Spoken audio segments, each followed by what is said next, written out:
எல்லா அரசியலை பற்றியும் இந்த விநாயகத்தை 2027 கூறி இருக்கிறாரு. ஏன்னா இது தேர்தல் காலம், தேர்தல் நேரம். இது ரெண்டு வகையா உண்டு, அறுவடை காலம், விதைப்பு காலம். அதாவது நம்ம கிராமத்தில் பார்த்தீங்கன்னா, எங்க தென் மாவட்டத்தில் பார்த்தீங்கன்னா ஜூன் ஜூலை அதாவது ஆடி மாசம் விதைப்பாங்க. தை மாசம் அறுவடை பண்ணுவாங்க. தை மாசம் ஜனவரியில பொங்கல் ஒட்டி தைப்பொங்கல் ஒட்டி அறுவடை பண்ணுவாங்க. விதைப்பு காலம் ஒரு காலம், அறுவடை காலம் ஒரு காலம். இப்ப ரெண்டு இதுக்கு அறுவடை அரசியல்ங்கிற காலத்துல ரெண்டு இருக்கு. விதைக்கிறவங்க ஒரு பக்கம், அறுவடை பண்ண ஒரு பக்கம்.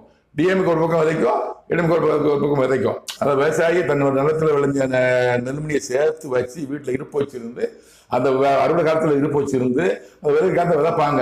அதே மாதிரி அறுவடை காலம் 2021 இருந்து 26 வரைக்கும் யாருக்கு அறுவடை காலம்?